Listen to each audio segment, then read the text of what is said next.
నారాయణేన స్వయం వ్యాసేన గ్రథితాం పురాణమునినా మధ్యే మహాభారతం అద్వైతామృతవర్షిణీం భగవతీం అష్టాదశాధ్యాయినీం అంబ త్వామనుసందదామి భగవద్గీతే భవద్వేషిణీం.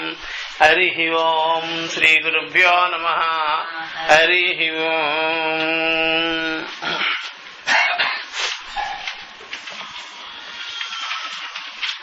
భగవద్గీత ఈ శంకర భాష్యంలో మనం మొట్టమొదట దీనికి కూడా అవతరణిక భాష్యం ఉంటుంది. అవతరణిక భాష్యం ఎదురికే మనం చెప్పుకున్నాము. ఒకసారిగా శంకరాచార్యుల వారు ఉపోద్ఘాత భాష్యం ప్రారంభం చేసే ముందుగా ఆయన ఒక మంగళాచరణ శ్లోకం అనేటువంటి చెప్పారని చెప్పుకున్న తర్వాత తృతీయోధ్యాయము దానికి కూడా అవతరణిక భాష్యం ఉంటుంది చెప్పుకొని ముందుకు పోదాం. ఓం నారాయణ పరో అవ్యక్తాత్ అండం అవ్యక్త సంభవం అండస్యాంతస్తు ఇమే లోకాః సప్తద్వీపా చ మేదినే మేదినే మేదినే కరెక్ట్. వసుంధర. ఓం నారాయణ అని ఆయన అలా ప్రారంభం చేసి పరహ అవ్యక్తాత్ అండం అవ్యక్త సంభవం. ఈ యొక్క నారాయణ పరమాత్మ నుండి, నారాయణ పరబ్రహ్మం నుండి అజమైన అవ్యక్తమైన నిత్యశుద్ధ బుద్ధముక్త స్వరూపమైనటువంటి సదేవ సౌమ్యేదమగ్ర ఆసీద్ ఏకమేవాద్వితీయం బ్రహ్మ అనేటువంటి ఆ పరమాత్మ నుండి ఈ యొక్క బీజాంకుర న్యాయంగా వ్యక్తావ్యక్త స్వభావమైనటువంటి యొక్క జగత్ అనేటువంటిది కల్పింపబడినది. కాబట్టి అవ్యక్తాత్ అండం, అవ్యక్తము నుండి అండము అంటే కారణం నుండి కార్యం. ఆ కార్యం యొక్క విశేషాలు దాని యందుండేటువంటివి, అండమును యందుండేటువంటివి అన్నమాట. కాబట్టి అవ్యక్తము నుండి అండము, అండం అవ్యక్త సంభవం అంటారు దాన్ని. అండాన్ని అవ్యక్తము నుండి సంభవించింది, వచ్చింది అంటారు. అండస్యాంతస్తు ఇమే లోకాః. ఈ అండాంతర్గతంగా ఈ లోకాలన్నీ నామరూపాలతో కూడుకున్నటువంటి సమస్త లోకాలు, భూరాది లోకాలన్నీ కూడా దాని యందు ఉన్నది విశేషితమయ్యి దానిలోనే మన యొక్క భూమి, పృథివీ, మేదిని, వసుంధర, ఇయది మేదిని అనొచ్చు, వసుంధర అనొచ్చు. ఈ ప్రకారంగా ఉన్నది భూమి. దాని యందు సప్తద్వీపాలు అనేటువంటిది కనిపిస్తుంది. దానిలో మనం ఉన్నాం ఇప్పుడు. అది కురుక్షేత్రం కావచ్చు, ఏ క్షేత్రమైనా కావచ్చు, దానిలోనే ఉంది. సప్తద్వీపాత్మకమైనటువంటి మేదిని అందే ఇది ఉంది. మన క్షేత్రం, మనం ఉండే క్షేత్రం సప్తద్వీపాచ మేదిని. చూసారా, 7 ద్వీపాలు అన్నమాట. మనం ఏమంటే ఆసియా ఖండము అంటాము, ఐరోపా ఇట్లాంటివి అంటాం కదా, మన ఖండాలు. అట్లా వాళ్ళు సప్తద్వీపాలతో ఉండేటువంటి నీ పృథివీ, ఆ పృథివీ అందే మనం ఉన్నాము ఒక భాగంలో. అక్కడ మానవ మాత్రుడిగా మనకుండేటువంటి సుఖ దుఃఖాలు, మనకుండే భావాలు అవి ఇలా ఉన్నాయి అని చెప్పుకొచ్చేసారు. కాబట్టి ఇంత జగత్తు, ఆ జగత్తులో మనం ఇలా ఉన్నాం. కాబట్టి బాగా చూసినట్లయితే ఇవన్నీ కూడా వ్యక్తావ్యక్త రూపమైన ప్రపంచం. ఆ ప్రపంచంలో మనం ఇట్లాగా ఉన్నాం. దాన్ని చెబితే మనకి బ్యాక్గ్రౌండ్ అంతా తెలియాలి. దేని నుండి ఏది వచ్చింది, ఏమై ఉన్నది అన్నీ కూడా తెలియాలన్నమాట. దానిలో భాగంలో కూర్చొని జనులందరూ ఈ శరీరం కలిగి దీనికి ఉండే ధర్మాలు కలిగి, దీనికి ఉండే బంధాలు కలిగి, సుఖ దుఃఖాలు కలిగి ఇలాగా ఉంటున్నారు. కాబట్టి మనం ఇవన్నీ కానీ విచారం చేసుకున్నట్లయితే, తెలుసుకున్నట్లయితే మనకు తెలుస్తుంది, మొత్తం సమగ్రమైనటువంటి జ్ఞానం కలుగుతుంది.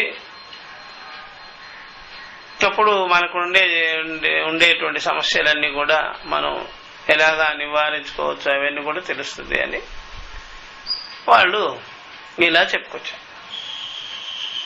అందుకని మనిషి ఈ జగత్తు, ఈ సంబంధం అంతా తెలుసుకోవాలి. జగత్తుకి మనిషికి సంబంధం, ఏది గొప్ప ఏది తక్కువ తెలుసుకోవాలి. ఏది దేని చేత ప్రభావితమై ఉన్నదో అది తెలియాలి. దేనివల్ల మనకి ఇదంతా కూడా సుఖ దుఃఖాలన్నీ కలిగాయి, అది నివృత్తి ఎలా అవుతుంది అది తెలియాలి. అవన్నీ కూడా మనం ఇదిగో గీతను విచారం చేసుకున్నా కూడా వచ్చేస్తుంది అంత ఆన్సర్ అంతా. ఎందుకని అంటే ఎప్పుడైనా సరే భౌతిక దృష్టితో చూస్తే ఈ సృష్టి చాలా గొప్పదిగా కనిపిస్తుంటుంది. మనమే చాలా ఎక్కడో ఏమోలో ఉన్నాం, పురుగు పుట్ర వలే ఉన్నాం, అల్పాది అల్పమైనటువంటి వాళ్ళుగా ఉన్నాం మనం. జ్ఞాన దృష్టితో, బుద్ధి దృష్టితో, ఆధ్యాత్మిక దృష్టితో చూస్తే ఇంత జగత్తుని అనుభవించేవాడు, ఇంత జగత్తుని చూసినవాడు, తెలుసుకున్నవాడు, సంకల్పించేవాడు, చేసేవాడు మనకంటే ఎవరున్నారు ఇక్కడ అనేది కూడా అర్థమవుతుంది అన్నమాట. జ్ఞాన దృష్టితో చూస్తే మనమే పూర్ణులు, మనమే అంత సమర్థత కలిగి ఉన్నాం. వ్యవహార దృష్టితో, ఈ యొక్క భౌతిక దృష్టితో చూస్తే ఇదే గొప్పగా ఉంది. జగత్తే చాలా విశాలం, గొప్ప అట్లా అనిపిస్తుంది. ఎందుకని బాహ్యం కంటే లోపల, లోపల కంటే బాహ్యము ఈ యొక్క పరస్పరం ఉండేటువంటి ఆ యొక్క జ్ఞానాన్ని, వివేకాన్ని మనం కలిగించుకోవలసి ఉన్నది. అప్పుడు బాహ్య సంబంధాలు అది ఎలా ఉంటాయి మన దగ్గర, మనతో, అప్పుడు మనం ఎలాగా దాంతో ఉంటాము అనేది తెలియవలసి ఉందన్నమాట. లేకపోతే ఇదేదో పొరపాటు జరుగుంటేనే మనకి ఇలాగా దుఃఖం కలుగుతుంది అనమాట. సంబంధం పెట్టుకున్నవాడు దుఃఖాన్ని ఎందుకు కలిగి ఉండాలి అంటే ఆ సంబంధం ఏదో పొరపాటుగా ఏర్పడినట్టుగా ఉంది, ఆ సంబంధంలో ఏదో మిస్టేక్ ఉంది అని మనం తెలుసుకోవాల్సి వస్తుంది. ఇవన్నీ కూడా గీతా జ్ఞానం ద్వారా మనకి అర్థమైపోతుంది. అప్పుడు మనం ఎలాగా ఎంత బ్యాలెన్స్ గా ఉండాలి అవన్నీ కూడా తెలుస్తుంది అనమాట. అందుకనే ఇక్కడ 2వ అధ్యాయంలో ఇంత విషయాన్ని చెప్పేసేసిన తర్వాత కలిగిన దుఃఖానికి కారణం ఏంటి, ఆ తర్వాత దుఃఖం నివృత్తి చేయాలంటే ఏది ముందు కలగాలి, ఆ తర్వాత మనము ఆ దుఃఖం తొలగిన తర్వాత మనం చేసే పనిలో మనం ఏ విధంగా బ్యాలెన్స్ గా ఉండాలి, ఇది అందరికీ కూడా ఎలాగ ఉపయోగమవుతుంది ఈ పద్ధతి అని స్వధర్మాన్ని, స్వరూప జ్ఞానాన్ని కలిగించారనమాట. స్వధర్మము తెలుసుకోవచ్చు, స్వరూప జ్ఞానము కలిగించుకోవచ్చు. స్వరూప జ్ఞానం వల్ల స్వధర్మం తెలుస్తుందా, స్వధర్మం వల్ల స్వరూప జ్ఞానం తెలుస్తుందా అని కూడా మనం విచారం చేసుకొని దాని ఆన్సర్ కూడా పొందొచ్చు. మీకు ముందుగా ఆ స్వరూప జ్ఞానం లేకపోతే స్వధర్మంలో కూడా మనం నిలవడం కష్టం. స్వధర్మంతో ఉన్నవాడు ఎప్పుడుకైనా స్వరూప జ్ఞానము కలిగించుకోవచ్చు, స్వరూప జ్ఞానం ముందు కూడా ఉండొచ్చు. అట్లాంటివన్నీ కూడా గీతలో బాగా కనిపిస్తాయి అన్నమాట. కాబట్టి 3వ అధ్యాయంలో ఈ ప్రకారంగా ఉన్నదని ఇంట్రడక్షన్ లో కూడా చక్కగా చూపించారు. ఇవన్నీ కూడా కొన్ని పాయింట్స్ అన్ని వస్తాయి. వైదికంలో ఉండే పాయింట్స్ కూడా బాగా కనిపిస్తాయి దీంట్లో. శాస్త్రస్య ప్రవృత్తి నివృత్తి విషయభూతే ద్వే బుద్ధి భగవత నిర్దిష్టే సాంఖ్యే బుద్ధి యోగే బుద్ధి చ అన్నారు. ఈ యొక్క గీతాశాస్త్రంలో 3వ అధ్యాయము ప్రవృత్తి నివృత్తి అనేటువంటి ఆ విషయాన్ని తీసుకొని ప్రవృత్తి కలిగిన వాళ్ళు ఉన్నారు, నివృత్తి కలిగిన వారు ఉన్నారు, 2 బుద్ధులకు సంబంధించుకొని ఉన్నారు అని శ్రీకృష్ణ భగవానుడి ద్వారా నిర్దేశింపబడింది. ఇక్కడ అది మనకి బయట కూడా చూసుకోవచ్చు. మనం ప్రవృత్తి కలిగిన వాళ్ళు ఉన్నారు జగత్తులో, నివృత్తి కలిగిన వారు ఉన్నారు.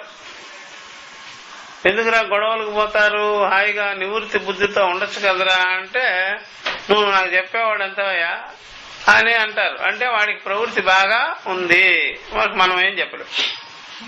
ప్రవృత్తిలో ఉండే వాళ్ళకి మనం ఏం చెప్తాం? వాళ్ళకి గొడవలు కావాలి, యాజిటేషన్ కావాలి. చూడండిరా సరే మీ కర్మ ఏడవండరా అని చెప్పాలి. ప్రవృత్తి కలిగిన వారు ఉన్నారు, నివృత్తి కలిగిన వారు ఉన్నారు. కాబట్టి నివృత్తి కలిగిన వాళ్ళు శాంతిగా ఉండొచ్చు, ప్రవృత్తి కలిగిన వాళ్ళు శాంతి లేకుండా చేసుకోవచ్చు.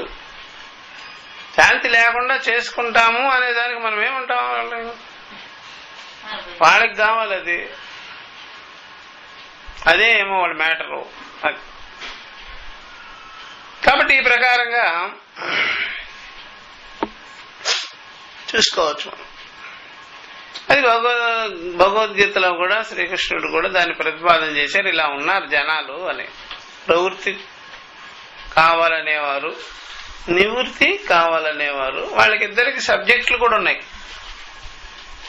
ప్రవృత్తి అంటే ఏదో గొడవ చేయాలి, ఏదో ఒకటి తంతు. నివృత్తి అంటే అది ఏం చేసుకోకుండా హాయిగా ఉండాలి, స్థిమితంగా ఉండాలి, ఉన్నదానిలో ఉండాలి అని వాళ్ళకి ఉందన్నమాట. అది మనం చూసుకోవచ్చు. కాబట్టి దాన్ని సాంఖ్య బుద్ధి యోగ బుద్ధి అంటారు అని చెప్పేసారు. సాంఖ్య బుద్ధి యోగ బుద్ధి. సాంఖ్య బుద్ధి అంటే ఆత్మ యొక్క స్వరూప లక్షణాన్ని చెప్పేటువంటి బుద్ధి. దానికి చావు పుట్టుకలు లేదు, శరీరం లేదు, ఇంద్రియాలు లేవు, ఇలాగ చైతన్యాత్మకమైనది అట్లాగా చెప్పేవన్నీ కూడా సాంఖ్య బుద్ధి. ఆత్మ ఇలాగా చావు లేనిది, అది లేనిది, ఇది లేదని చెప్పేది అది. యోగ బుద్ధి అనగానే కర్మ చేసే బుద్ధి, కర్మఫలాన్ని వాంఛించకుండా ఉండే బుద్ధి, కర్తృత్వం బ్యాలెన్స్ గా పెట్టుకోవాలి అనే బుద్ధి, అలాంటిది కూడా ఉంది.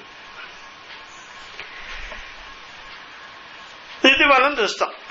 దీంట్లో స్వభావంగా అందరికీ యోగ బుద్ధి ఉండదు, కర్మ బుద్ధే ఉంటుంది. కర్మ బుద్ధిని యోగ బుద్ధిలోకి మనము ట్రాన్స్ఫర్ చేసుకోవచ్చు. దాంట్లోకి మనం మార్పు చేసుకోవచ్చు, డైవర్ట్ చేసుకోవచ్చు. కర్మ బుద్ధిని యోగ బుద్ధిలోకి, యోగ బుద్ధి కర్మ బుద్ధిలోకి రాదు, యోగ బుద్ధి కర్మ బుద్ధిలోకి రాదు. కర్మ బుద్ధిని యోగ బుద్ధిలోకి ఎక్స్చేంజ్ చేసుకోవచ్చు. ఆ పద్ధతి బాగా ఉంది. కాబట్టి అందరికీ మొట్టమొదటి అబ్బిందే కర్మ బుద్ధి. దాన్ని యోగ బుద్ధిలోకి తీసుకొచ్చేటువంటి ఒక సిస్టమ్ కూడా దీనిలో కనిపిస్తుంది బాగా. అది కూడా చూసుకోవచ్చు. కాబట్టి యోగ బుద్ధి అనగానే అంతఃకరణము బాగా ఒక శిక్షణ పొందింది, అంతఃకరణం బాగా శుద్ధి చేయబడింది, అంతఃకరణం బాగా రిపేర్ చేయబడింది, అంతఃకరణం బాగా నైపుణ్యం కలిగి ఉండడము, సమర్థత శక్తి కలిగి ఉండడం, పవిత్రం కలిగి ఉండడం, ఇలాంటివన్నీ యోగ బుద్ధి వల్ల అంతఃకరణానికి వస్తుంది. దాన్ని యోగ బుద్ధి అంటాం. అది బాగా చూసుకోవాలి ఎప్పుడైనా సరే. అందుకని ఇవన్నీ మనం బాగా చూసుకోవచ్చు. జనాలంతా ఎప్పుడైనా సరే పుట్టుకతోనే ఎవరికైనా కర్మ బుద్ధే ఉంటుంది, కర్మ బుద్ధి ఉంటుంది. అది బాగా గుర్తు. యోగ బుద్ధి ఉండదు, అసలు జ్ఞాన బుద్ధి అసలు కలగదు, ఇదే ఉంటుంది అనమాట. అట్లాగా ఉండేవాళ్ళు ఉన్నారు. ఇప్పుడు కొన్ని జీవరాశులు ఏం చేస్తాయంటే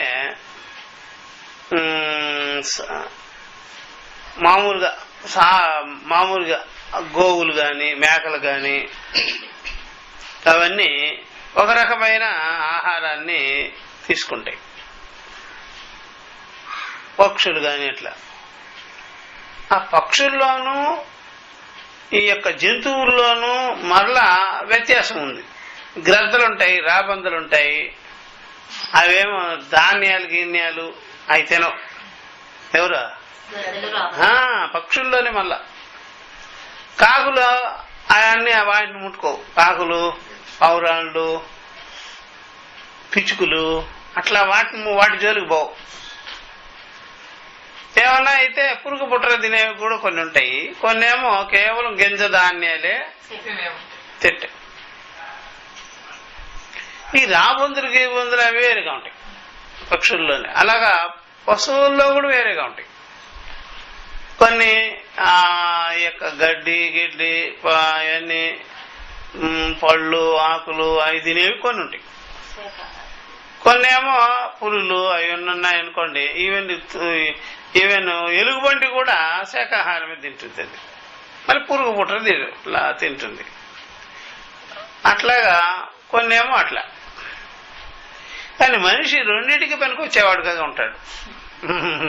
అది చేయగలుగుతాడు, ఇది రెండింటికి పనికొస్తాడు వాడు. ఎవరు? మనిషి. ఈ రెండింటికి పనికొచ్చే వాళ్ళతోనే ఇబ్బంది ఉంటుంది అనమాట. అర్థమైందా?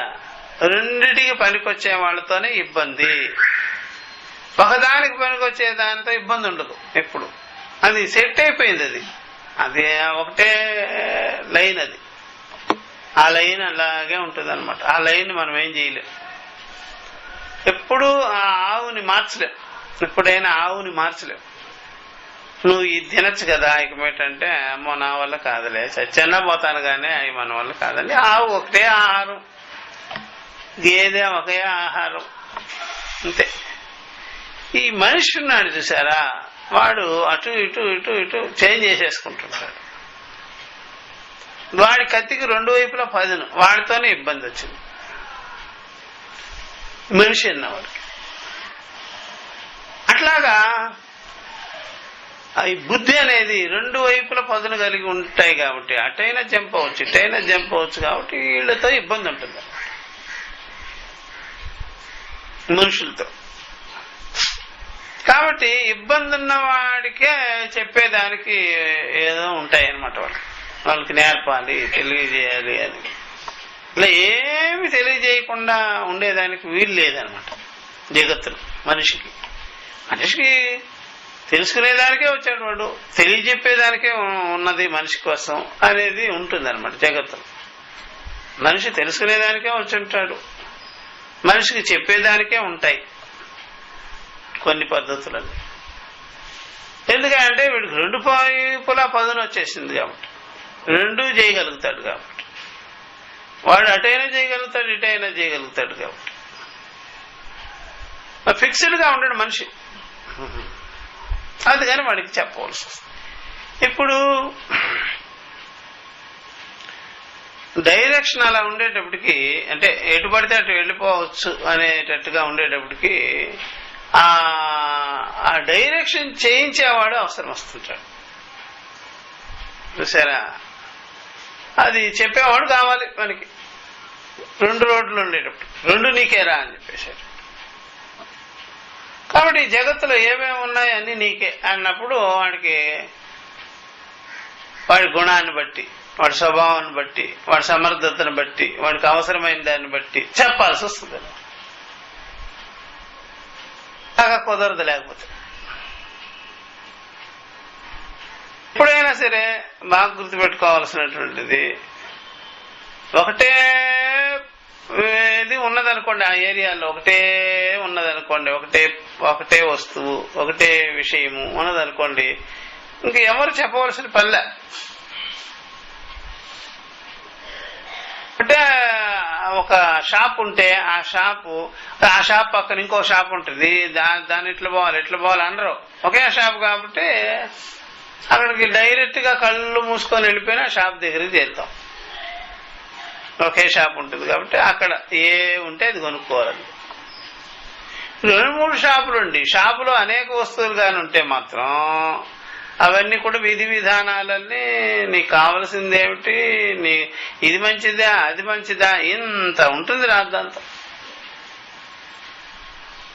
మన జగత్తు అలా తయారైంది. ఇప్పుడు వెరైటీస్ ఉన్నది కదా, బహుత్వం ఉంది ఇక్కడ జగత్తులో. ఒక్క విషయము ఒక్క విధంగా ఉంది అని చెప్పలేరు మీరు ఎక్కడ. అది పెద్ద గొడవ. మన అంతఃకరణం కూడా అలాగే ఉంది, ఒకటే విధంగా లేదు. మనసు 2 రకాలుగా ఉంది, 2 రకాలుగా వచ్చి చేరింది కదా జగత్తు. మనసు మన ప్రవృత్తి ద్వైవిధ్యం కలిగి ఉంది, ఏకంగా లేదు. ఇక్కడే చిక్కు. కాబట్టి మీరు ఎక్కడా కూడా అలాగా మీరు మనిషిని ఒక్క లైన్లో పెంచలేరు, మీ వల్ల కాదు. ఏమి వాడికి చెప్పకూడదయ్యా, చెప్పితే లేనిపోని వస్తాయి అన్నామో టార్జన్ అయిపోతాడు, చెప్పితే ఏమో టక్కర్ వాడు అయిపోతాడు. చెబితే టక్కర్ వాడు, చెప్పకపోతే టార్జను. బ్యాలెన్స్ చేయాలన్నమాట. కాబట్టి ఈ రెండిట్లో చెప్తే టక్కర్ వాళ్ళు అవుతున్నారు యుక్తిపరులు,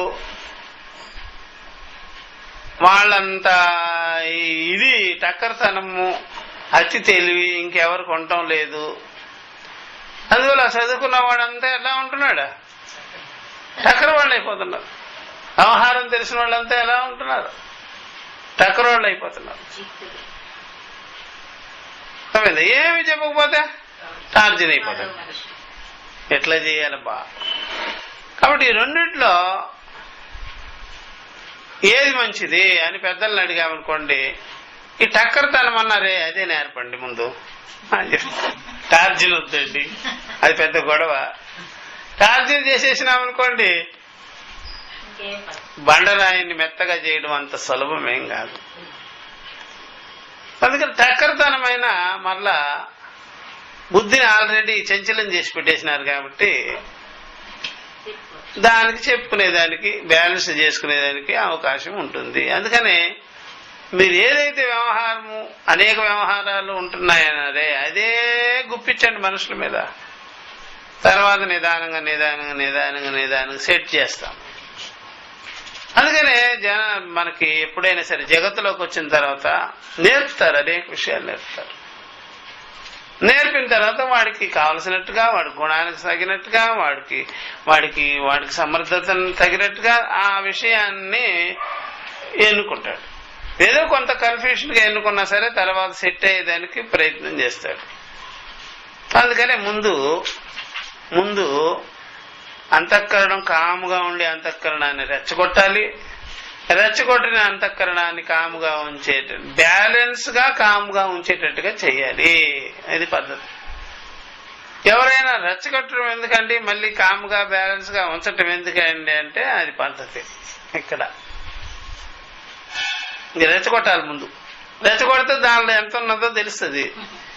రెచ్చగొట్టిన తర్వాత మళ్ళీ బ్యాలెన్స్ గాను కాముగాను ఉంచటం అనేది ఒక విద్యా విషయం, ఇది శిక్షణ విషయం. అందుకని అలా చెయ్యాలన్నమాట. అందుకనే మామూలుగా ఉండే మనసులకి ఏవేవో చెప్పేయాలి. చెప్పేసిన తర్వాత మరలా దాన్ని బ్యాలెన్స్ చేసేదానికి ప్రయత్నం చేయాలన్నమాట. అందువల్ల కనిన తర్వాత ఏదోలే కానీ ఆ విధంగానే మౌఢ్యంగా ఏమి చెప్పకుండా ఏమి లేకుండా పెంచేస్తే మళ్ళీ అది ఒక గోవాలైపోతుంది. అట్లా అది బాగా గుర్తుపెట్టుకోవాలి. ఎప్పుడైనా సరే మనం ఒక బోనుకి పరిమితో, ఒక ఇంటికి పరిమితో, ఒక గుహకి పరిమితో చేసి, ఒక ప్రాంతానికి పరిమితో చేసి ఆ మనుషులను అలా పెంచినట్లయితే బయటికి పొమ్మంటే బారు. కోడి పెట్ట కూడా వెళ్ళదు బయటికి, మళ్ళీ అక్కడే చేరి ఇక్కడికి వస్తుంది. కుక్కలు కూడా బావు బయటికి. మన కుక్కను బయటికి పంపించండి చూద్దాం, పోదు. ఎందుకని ఎప్పుడు గేట్ వేసి పెడుతుంటివి, అందుకనే అది మళ్ళీ గేట్ తీసినా సరే మళ్ళీ లోపలికే వచ్చేస్తుంది. అదే అనమాట. ఇక బయటికి పోయే పనే లేదు, ఇక అక్కడికక్కడే తిరుక్కుంటుంటాం. అందుకని అలవాటు లేదు, దానికి ఏం తెలీదు. అట్లాగా మనుషులు కూడా వాళ్ళ స్వభావాలు కూడా అలా అయిపోతాయన్నమాట. అందుకని మన ధర్మాలు మన పద్ధతులు అన్నీ అదిగో ఆ టైపే. పెంపుడు కుక్క టైపు, పెంపుడు పక్షుల టైపు. అది కొద్ది రోజులు ఆ బోన్లో పెట్టి పంజరంలో పెట్టి తర్వాత పొమ్మన్నా పోవు, ఓపెన్ అనమాట, పోవు. అందుకనే మన పనులన్నీ ఎలా ఉంటాయంటే మన వ్యవహారాలన్నీ ఆ బోన్ టైపుగా ఉంటాయి. కాబట్టి ఇంకా అది ఆ పద్ధతిని ఆ యొక్క క్యాంపస్ వదులుకొని బయటికి పోవు. అందుకనే ఎప్పుడైనా సరే మీరు చూడండి, మా యొక్క జంతువు మేము ఓపెన్ గా అలాగ వదిలేస్తాము, అది ఎక్కడికైనా వెళితే ఒకటండి. ఉదాహరణకి తెనాలి రాముడు యొక్క పిల్లి అనుకోండి, మా పిల్లి అసలు పాలే ముట్టుకోదు చూసుకోండి అని చెప్పేసి. ఎందుకని వాడు ఆల్రెడీ దానికి ఇవ్వవలసిందంతా శిక్షణ ఇచ్చి పెట్టేసినట్టు. అందుకని అది అస్సలు చేయలేదు. ఇదే మొన్న మా స్వామీజీ కూడా అంటుంటారు, మీరు మా వారికి మీరు ఏమన్నా ధ్యానం నేర్పండి అని చెప్తే ఆయన ఎక్కడ పడితే అక్కడ కూర్చొనే ఉంటున్నాడు. అమ్మా, ఆయన ధ్యానం చేసేవాడుగానే ఉన్నాడే, మీరు ఎందుకు మా యొక్క కోడలు చెప్తుందట మా మామయ్య గారికి ధ్యానం నేర్పండి అని, వాళ్ళ ఆవిడ చెప్పింది ధ్యానం నేర్పండి అని. ఆయన పరిస్థితి చూస్తుంటే ఎక్కడ పడితే అక్కడ కూర్చొని ఉంటున్నాడట, ఇట్లా కూర్చుంటాడట. ఏమిటండి అంటే మీరు ఇద్దరు కూడా భలే చేసి పెట్టారు ఆయన్ని, బెత్తం తీసుకొని బాగా కూర్చో అన్నట్టుగా ఉంది. అందుకని ఆయన ఎక్కడికి పడితే అక్కడ కూర్చోండి. మీ ఆయన భలే తయారు చేసినారమ్మా, మీ మామయ్యని భలే చేసినారమ్మా అని చెప్పేసి ఎవరు కదలనీయకుండా అంటే తమిళియన్స్ లో కొంతమంది అలా చేస్తారేమో. గుజరాత్లో ఏమో అత్తగారులు ఎక్కువ చేస్తుంటారు కోడళ్ళని, అది కోడళ్ళని చేస్తుంటారు. ఇట్లా అత్తగారు ప్రాబ్లం అంటాం. అలాగా బెత్తం తీసుకొని ఎక్కడ కదిలేదానికి వీలు లేకుండా అలాగా కూర్చొని పెట్టేస్తుంటే చివరికి వాళ్ళు కూర్చోవడం ఏమైపోయింది, అలవాటు అయిపోయింది. ఇంకా ధ్యానం గురువు గారు నేర్పియాలా లేదా నేర్చుకునే ఉన్నాడా? నేర్చుకునే ఉన్నాడు. గప్పు చిప్పుగా కూర్చుంటున్నాడండి, ఎక్కడ పడితే అక్కడ అల్లరి చేయడా, అటు ఇటు తిప్పుడు అంతఃకరణాన్ని. ఎందుకంటే ఇంట్లో అలా చేసేసినారనమాట. అది బాగా గుర్తుపెట్టుకోవాల్సింది. అందుకని కొన్ని ఆల్రెడీ మనం అలాగా మన యొక్క ప్రవృత్తి ఆ రకంగా అయిపోయింది. కాబట్టి మనం ఏ దేశమేగినా సరే అదే పద్ధతుల్ని అవలంబిస్తూ ఉన్నాము. ఎక్కడ పోయినా సరే ఆల్రెడీ మనకు వచ్చేసింది. అందుకని మనకి ఎక్కడైనా సరే విశాలమైనటువంటి ప్రదేశాలలో లాగా కూర్చొని పెట్టినా సరే, అక్కడ గీత గీకపోయినా సరే, బౌండరీ గట్టకపోయినా సరే, మనం ఒక్క అడుగైనా అటు ఇటు జరిపితే ఓటు. మన గీత లేదు అక్కడ, మళ్ళా బౌండరీ కూడా కట్టలేదు, ఏమి బారికేడ్లు ఏమి కట్టలే. అయినా చూడండి కదిలితే ఒట్టు మా జంతువు అంటే వాళ్ళు ఆశ్చర్యపోయారంట. ఏమిటి అంటే ఆ రకంగా ఇదివరకు ఏం చేశారా, అలవాటు చేసేసినారు. దానికి శిక్షణ అంతా అదే. ఇప్పుడు అటు ఇటు ఒక అడుగు తీసి వేయడం అనేది చేయడం లేదు. అలా మన అంతఃకరణాలు కూడా అంతే, ఏది పట్టుకుంటే అదే, ఇంకొకటి మాత్రం తొంగి చూడకూడదు. ఇక్కడ బ్రహ్మ విద్య అది కాదు, పరమార్థం తెలిసిన తర్వాత ఇంకెంత దేంట్లో సారం ఉండదు అని వీళ్ళు ఉంటారు.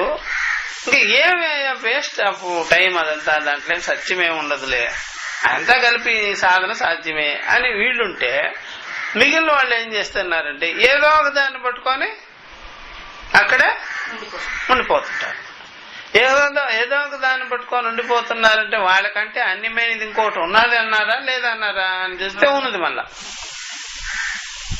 ఏదో దాన్ని పట్టుకొని ఉంటారు, దానికే పరిమితం అయిపోయి ఉంటారు, ఇంకో తొంగి చూసేదానికి వీలు లేనే లేదు, ఇంకా దాన్ని బాగా తెలుసుకోవడం అనేది కూడా వాళ్ళకి లేదు, చేతకాదు, అట్లా పడి ఉంటారు.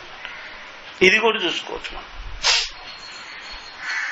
అర్థమవుతుందా? అందుకనే ఇక్కడ రెండు బుద్ధుల్ని పరిశీలించాలి అని అర్జునుడికి చెప్పవలసి వచ్చింది.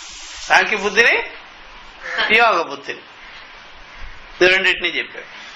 తత్ర ప్రజహాతి యదా కామానితి ఆరభ్య ఆ అధ్యాయ పరిసమాప్తే సాంఖ్య బుద్ధి ఆశ్రితానాం సన్యాసం కర్తవ్యం ఉక్త్వా తేషాం తన్నిష్ఠతయా ఏవచ కృతార్థత ఉక్త ఏషా బ్రాహ్మీ స్థితి. ఈ భగవద్గీతలో సాంఖ్య బుద్ధి విషయం ఎలా ఉంటుందంటే ప్రజహాతి యదా కామాన్, ఎప్పుడైతే యదా కామాన్ మన మనసులో ప్రవేశించిన కోరికలు, మనసులో మనం ఏర్పరచుకున్న కోరికలు, ఆరోపించుకున్న కోరికలు ఎప్పుడైతే ఆత్మజ్ఞానం కలిగించుకుంటావో, ఎప్పుడైతే నీకు పరమార్థ విషయం తెలుస్తుందో అప్పుడు పేజీ చూసుకోండి, పేజీ చెప్పండి.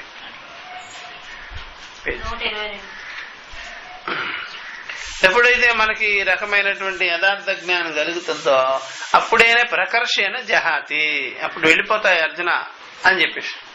ఆ కోరికలన్నీ, ఆరోపించుకున్న కోరికలన్నీ ప్రకర్షణ జహాతి, వెళ్ళిపోతుంది అని ప్రజహాతి యదా కామానని చెప్పాడు. ఇది ఆరభ్య, అక్కడి నుంచి ఆరంభం చేసుకొని సాంఖ్య విద్యని బాగా చెప్పాడు ఆయన చివరి వరకు.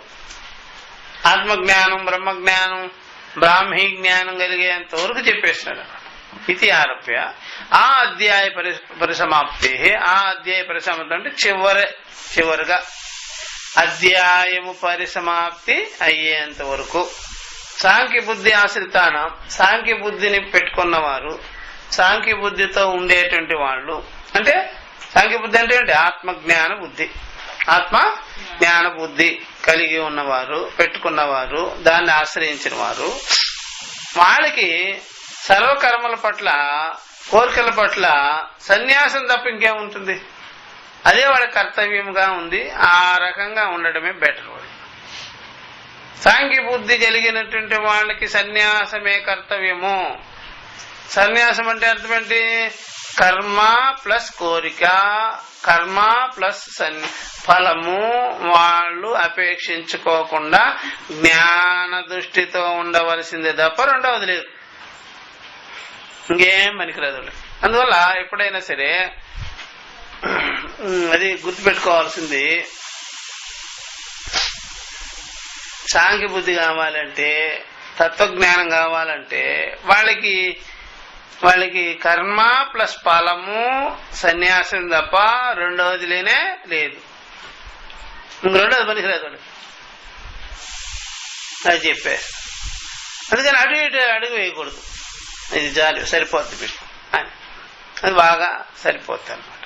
అట్లా బాగా తెలుసుకోవాలి. కాబట్టి చెప్పి దాన్నే నిష్ఠగా చేసుకొని, దాన్నే నిశ్చయంగా చేసుకొని, అదే లక్ష్యంగా చేసుకొని, అదే అసలైనదిగా చేసుకొని ఉండడం అనేది ఏషా బ్రాహ్మీ స్థితి పార్థ. ఇదేనయ్యా బ్రాహ్మీ, బ్రహ్మస్వరూప జ్ఞానము, బ్రహ్మస్వరూప లక్షణము, బ్రహ్మస్వరూపం ఇదే, మోక్ష విషయం ఇదే, ముక్తి అంటే ఇదే అని చెప్పేసి ఆఫ్ చేసేసినారు. భగవద్గీతలో వచ్చింది. తర్వాత అర్జునుడి కొరకు ఇంకో మాట కూడా చెప్పేసి, ప్రస్తుతం ఏమిటి నీ అంతఃకరణం ఎలా ఉంది ఏమిటి అని. అదేమిటాయి అంటే అర్జున యచ కర్మణ్యేవాధికారస్తే మా ఫలేషు మాతే సంగోస్త్వ కర్మణి ఇది కర్మ ఏవ కర్తవ్యం ముక్తవాన్ యోగ బుద్ధిం ఆశ్రిత్య నా తతః ఏవ శ్రేయ ప్రాప్తి ముక్తవాన్. కాబట్టి మళ్ళా ఏం చేసినారంటే అర్జునుడికి కర్మణి ఏవ తే అధికార, కర్మ ఎందే నీకు అధికారము, ఫలము ఎందు కాదు అని ఆ యొక్క కర్తవ్యాన్ని, ప్రజెంట్ కర్తవ్యాన్ని, చేసే పనిని దాని మీద నువ్వు సరైన దృష్టి కలిగి ఉండు. ఇంక వేరేది ఏం పెట్టుకోవద్దు. కర్మ ఎందే నీకు అధికారం ప్రస్తుతానికి, నువ్వు అందుకే వచ్చిన్నావు, ఆ పని చెయ్యి అన్నట్టుగా చెప్పారు. ఇదేంటయ్యా అంటే ఇక్కడ తాను చేసే పని యందు వేరే వాటిని చేర్చకుండా అదే దృష్టి పెట్టుకొని ఉండాలి. కర్మే కర్తవ్యముగా చేయాలి. కర్మే కర్తవ్యముగా చేయాలంటే కర్తృత్వం పుడుతుందా లేకపోతే కర్తృత్వం పుట్టకుండా ఉంటుందా అని చూస్తే కర్తృత్వం పుట్టదు. కర్మే అన్నారుగా, ఫలం అని చెప్పలేదుగా, ఫలాసక్తిగా అని చెప్పలేదు కదా అన్నమాట. అది సక్సెస్ అవుతుందో లేదో అనేది తర్వాత చూద్దాం. ముందు దాని మీద పెట్టు, ఎంతవరకు అవుతుందో తర్వాత చూద్దాం. మాతే సంగోస్తు అకర్మ. అట్లాగాని ఇది చాలా జటిలంగా ఉంది, ఫలం మీద పెట్టద్దు, చేసే వాటి మీదనే దృష్టి పెట్టుకో, చేసే పని మీదనే దృష్టి పెట్టుకో, ఇంక వేరే ఇతరత్ర ఆలోచించకూడదంటే చాలా కష్టంగా ఉందని, నాకు వద్దులే అబ్బా ఇదంతా వద్దు, నాకు ఇదంతా మానిపారేస్తాను, నాకు వద్దు అని కూడా అనుకోవద్దు. కష్టం వచ్చిందని పారిపోవద్దు, ఫలాసక్తిని పెట్టుకోవద్దు, చేసే పని సరిగ్గా అంతే. మాతే సంగ అస్తు అకర్మని. అకర్మ విషయంలో అంటే చేయకుండా ఉండడం అనే దాని మీద దృష్టి పెట్టుకోవద్దు, చేసే దాని మీద దృష్టి పెట్టు, ఇతరత్ర ఫలాసక్తి మాత్రం వద్దు అని చెప్పాను. ఎందుకంటే మనం ఉత్తుత్తికే చేయమంటే ఎవరికి ఇష్టం ఉండదు. చూసారా, ఏదో ఒకటి వస్తుంది అనే దానికే చెయ్యాలి. ఉత్తుత్తికే చేయమంటే వినరు, మనుషులు వినరు. అలాగైతే నేను పనే మానేస్తాను బాబు, ఉత్తుత్తికే చేయను అంటాడు. ఆ పని కూడా ఎంత ఎంత ఎంత భావాన్ని కలిగిస్తుంది నీకు. ఆ పని మీద నువ్వు ఉన్నావంటే చాలా సేఫ్టీ కదా. అది ఎట్లాగా అంటే దృష్టాంతం, ఎప్పుడైనా సరే ఒకడు ఎవడైనా సరే, ఒక టెర్రరిస్టో ఒక దొంగో ఎవడైనా సరే పారిపోయి వచ్చేసినాడు అనుకోండి, చాలా మంది అక్కడ మట్టి మోసేవాళ్ళు ఉన్నారు, ఇటుకలు మోసేవాళ్ళు ఉన్నారు, రాళ్ళు కొట్టేవాళ్ళు ఉన్నారు అనుకోండి. వాడు దొంగ పారిపోయి వచ్చేసినాడు కదా, ఇప్పుడు వాడు కూడా పనిచేసేవాళ్ళలాగా నటిస్తుంటే వాడిని పట్టుకోరు కదా, పట్టుకుంటారా? ఆ విధంగా సంసారము అనేది అనేక కొన్ని ప్రాబ్లమ్స్ అన్ని మనం వెంట పడితే మనము చేసేవాళ్ళుగా ఉన్నామనుకోండి, మనల్ని ఏమి చేయదు సంసారం గొడవ. ఫలాసక్తి వాడినే పట్టుకోవాలని వచ్చింది సంసారం. సంసారం అంటే ఒక రకమైనటువంటి ప్రవృత్తి, రాగద్వేషాలు, సుఖ దుఃఖాలు ఉన్నాయి కదా, అవి మనం వెంట పడతాయి. వెంట పట్టేటప్పుడు మనం ఫలాపేక్షతో ఉన్నాం అనుకోండి, వీడు మనకు కావాల్సిన వాడే అని పట్టేసుకుంటాం. ఆ ప్రవృత్తి. చేసేవాడుగా ఉన్నాం అనుకో, వీడు చేసేవాడుగా ఉన్నాడు కానీ ఆసక్తి కనబరచటం లేదు అని వెళ్ళిపోతాయి ఆ గుణాలు. అందుకని నేను మాట చెప్పాను, రాగద్వేషాలు పుట్టకుండా ఉండాలంటే, ప్రవృత్తి పుట్టకుండా ఉండాలంటే ఈ టైప్ ఆఫ్ యాక్షన్ చేయి, నువ్వు రియాక్షన్కి లోను కావు అని కొంత తన అనుభవాన్ని జోడించుకొని, పెద్దల అనుభవాన్ని జోడించుకొని కృష్ణుడు వానికి చెప్పవలసి వచ్చింది. ఇది కర్మ ఏవ కర్తవ్యం, చేసే పనే కర్తవ్యంగా పెట్టుకో, పెట్టుకున్నదే పెట్టుకో, ఉండేదే పెట్టుకో, అదే పద్ధతి. దాంట్లో నుంచి జంపింగులు వద్దు అని చెప్పారు. మనం ఏం చేస్తామంటే కర్మ కర్తవ్యంగా చేయం, ఫలాపేక్షతో చేస్తాం. ఫలాపేక్షతో చేసే కర్మ కర్తవ్యంగా ఉండదు కాబట్టి ఆటుపోట్లు వస్తే వదిలేసే దానికి అనుకూలంగా ఉంటుంది. అందుకనే మనము గొడవ వస్తే చాలు తెగదెంపులకి రెడీగా ఉంటాం, తెగదెంపులకే రెడీగా ఉంటాం. గొడవ వస్తే చాలు. అది కూడా మీరు బాగా గుర్తుపెట్టుకోవాల్సింది, ఎప్పుడైనా సరే కడుపులో ఏమైనా సరే బిడ్డ ఉన్నదనుకోండి, అప్పుడు మనకి ఏదైనా ఆ కడుపులో బిడ్డ అండి బాగా పుట్టాడండి, పుట్టదు, ఈ శిశువు బయటికి బాగా రాదు, లేనిపోని ఇబ్బందులు వస్తాయి అంటే తీయించేసుకుంటాం. తీయించేసుకోవాలి, అది కరెక్టే. అంతఃకరణలో కొన్ని భావాలు తీయమంటే మాత్రం ఇస్తామా? ఈ బిడ్డని కనొద్దు అని చెప్పి డాక్టర్ చెప్పినప్పుడు అవునండి అట్లాగే మనకెందుకు పోవాలా, కనవండి, అబార్షన్ చేసి పారేయండి అంటాం. మనసులో కానీ ఏమన్నా భావాలు కానీ విపరీతంగా దీనివల్ల నీకు ట్రబుల్ ఉంటుంది, తీసి పాడే, ఈ అలవాటు మంచిది కాదు, ఈ భావాలు మంచిది కాదు, ఇది ఎంత దుఃఖమో ఎప్పుడు ఉండిపోద్ది జీవితంలో అంటే తీసేదానికి సస్యమేరా? అది మాత్రం అది ఉండిపోవాల్సిందే మనలో.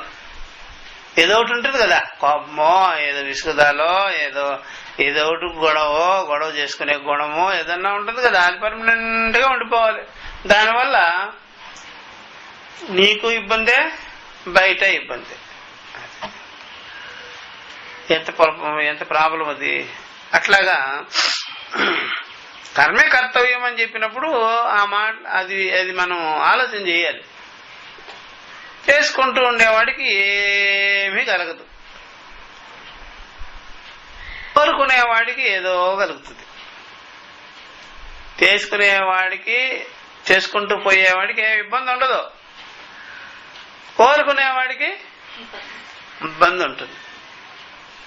డ్రైవింగ్ చేసుకుంటూ పోయేవాడికి ఏ యాక్సిడెంట్లు రావు. డ్రైవింగ్ చేస్తూ సెల్ ఫోన్ పెట్టుకోవడం లేకపోతే అటు ఇటు చూసేవాడికి చాలా ఉన్నాయి. ఏదో నడుచుకుంటూ పోతూ ఉండేవాడికి ఏ ఇబ్బంది రాదు, అటు ఇటు చూసేవాడికి మాత్రం ఏదో ఒకటి ఉంటుంది. సరే, అందుకని చేసుకుంటూ పో, నీ పని చేసుకుంటూ పో. పెట్టుకున్నది అటు ఇటు నీకేం పని? దీన్ని యోగ బుద్ధి అంటారు. దీన్ని ఏమంటారు? యోగ బుద్ధి. అదొక డిసిప్లైన్, అంతఃకరణానికి క్రమశిక్షణ, అంతఃకరణానికి మంచి రూటు.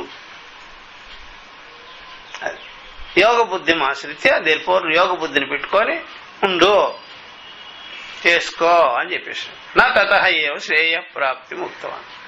మన వాళ్ళు ఏం చేస్తారంటే చేస్తే ఏమొస్తుంది అన్నిటికీ. మరి నమస్కారం పెట్టరా అని ఇంట్లో చెప్పినాం అనుకోండి, చేస్తే ఏమొస్తుంది చేస్తా, నువ్వు చెయ్యి. ఇలా నమస్కారం 2 రకాలుగా పనిచేస్తుంది ఎప్పటికైనా సరే, బాగా గుర్తుపెట్టుకో. నీకు భావం ఉంటే అంతఃకరణంలో మంచి భావం పుడుతుంది, పెద్దలు ఎట్లాగా అని. లేదంటే ఎక్సర్సైజ్ పాయింట్ అయిపోతుంది. ఎందుకని వ్యాయామం కింద కూడా పనిచేస్తుంది. ఊరికైనా వ్యాయామం చేసేదానికంటే కూడా మన వాళ్ళు సూర్య నమస్కారాలను చేయపో, మంచిదే పో. జిమ్ములు అవన్నీ ఉండవు, పాటలు పెట్టుకోవడం, ఒళ్ళంతా పిండేయడం. అందుకని యోగాలో ఏం చెప్పారు, పతంజలి యోగాలో సూర్య నమస్కారాలు అని చెప్తే 2 లాభాలు ఉన్నాయి ఇక్కడ. ఒకటేంటి మనసుకి ఉపాసన, రెండోది ఏంటి శరీరానికి వ్యాయామం. 2 వచ్చేస్తాయి. అది పెట్టింది. లేకపోతే ఊరు ఒళ్ళంతా తిప్పుతూ ఉంటే, మనసంతా ఎక్కడో పెట్టుకుంటే అప్పుడేమైపోద్ది, మనసేమో ఖరాబు, ఒళ్ళేమో ఒంటికి మంచిదే, మనసేమో ఖరాబ్ అయిపోయింది. అక్కడేమో సూర్య నమస్కారాలతో పాటు వ్యాయామం చేసేటప్పటికి 2 మంచిదైంది. ఒక దాని మీద పెట్టేటప్పటికి అంతఃకరణం ఏకాగ్రతగా ఉంది, అది ఉపాసన కిందగా మారిపోయింది. మరి శరీరమేమో వ్యాయామానికి గురైంది, మంచిదైంది పో. అట్లా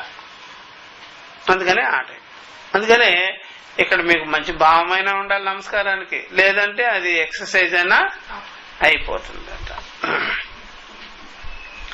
నా తర్వాత ఏవ శ్రేయ ప్రాప్తం. అందువల్ల చెప్పింది చేస్తే మంచిది. ఎవడైనా సరే ఏదో ఒకటి చేస్తున్నాం అయితే దాన్ని గురి పెట్టుకోవాలి, చెయ్యాలి.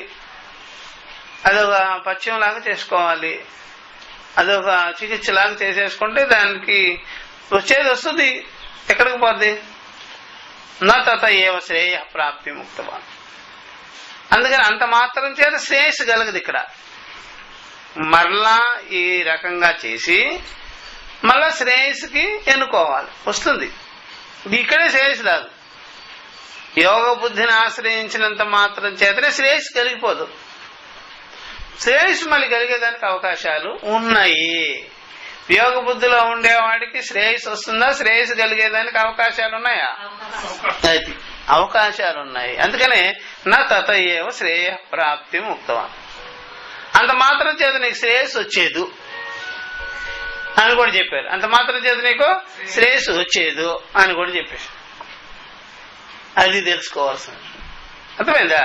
అట్లా అందుకని కర్మయోగం వల్ల నీకు జ్ఞానం పుట్టేదానికి అవకాశాలు ఉన్నాయి. కర్మయోగంలో చేరిన వాడు కర్మయోగాన్ని కూడా చెడగొట్టుకునేదానికి కూడా అవకాశాలు ఉన్నాయి. తెలిపోద్ది. ఎందుకని జ్ఞానంలోకి అడుగుపెట్టేంత వరకు ఇది డౌట్ఫుల్లే. కర్మ ఎలాగా బీభత్సం కాండో అలాగ కర్మయోగం కూడా డౌట్ఫుల్.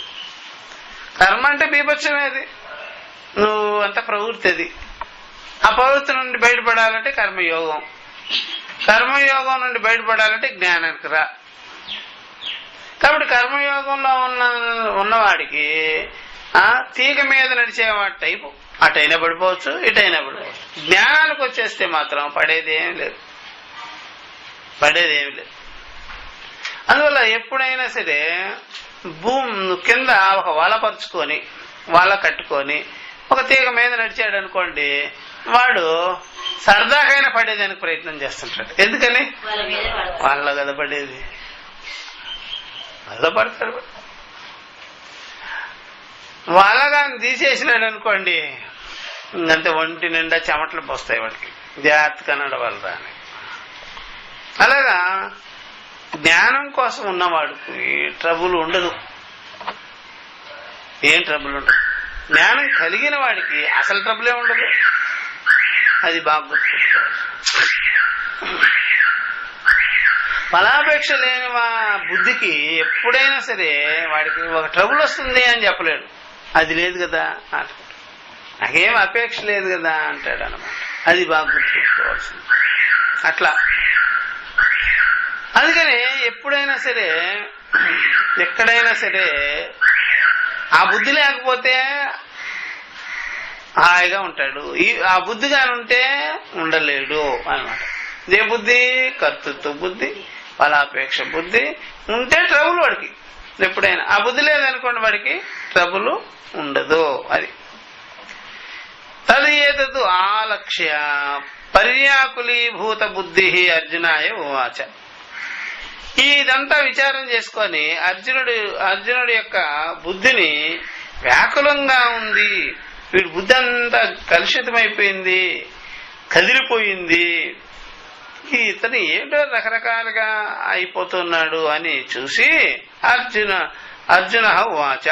అర్జునుడు ఇట్లా అన్నాడు. అర్జునుడు అనింది మాట. చూసారా, అర్జునుడు అన్నాడు అనమాట. ఆ బుద్ధి అంతా గందరగోళంగా ఉంది, రకరకాలుగా ఉంది అని పెట్టుకొని అర్జునుడు కూడా ఇట్లా అన్నాడు. ఏమిటాయి అంటే జాయిసి చేత్ కర్మణస్తే మత బుద్ధిర్జనార్దన అని. అయ్యా ఏది గొప్పదో అది చెప్పొచ్చు కదా, నాకు పెద్ద కన్ఫ్యూషన్ గా ఉంది, గందరగోళంగా ఉంది అని అన్నాడు అన్నమాట.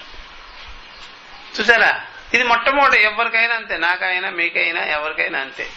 ఏది మంచిదో చెప్పండి, ఏది మంచిదో చెప్పండి అని అడుగుతారన్నమాట. అర్థమైందా? అది బాగా గుర్తుపెట్టుకోవాలి.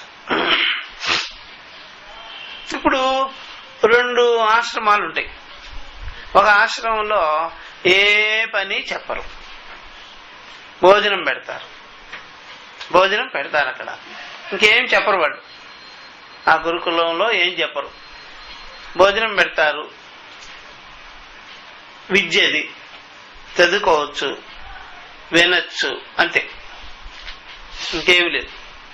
ఇంకొక ఆశ్రమంలో భోజనం పెట్టి పని చెప్తారు, పని చేసి భోజనం, ఎప్పుడు పనే, ఏదో ఒకటి ఆ తోటలకి ఎట్లా అన్ని చేయాలి అన్ని పనులే ఉంటాయి. అర్థమైందా? అప్పుడు ఎవరికైనా సరే దేంట్లోకి వెళ్ళాలని ఉంటుందో చెప్పండి? రెండోదండి, ఏమి పని చెప్పకుండా భోజనం పెట్టి అన్ని సౌకర్యాలు కలిగిస్తారు కదా, అక్కడికి పోవాలని చూస్తుంటారు. అర్థమైందా? కొంతమంది కనిపెట్టేసి ఏం చేస్తారంటే, నువ్వు అక్కడెందుకు పోతావు, ఇటు పోవయ్యా, అటు పోతావేంటి, వాళ్ళందరూ వెళ్తున్నారు, వాళ్ళతో నీకేం పని, నువ్వు మాత్రం ఇటు పో.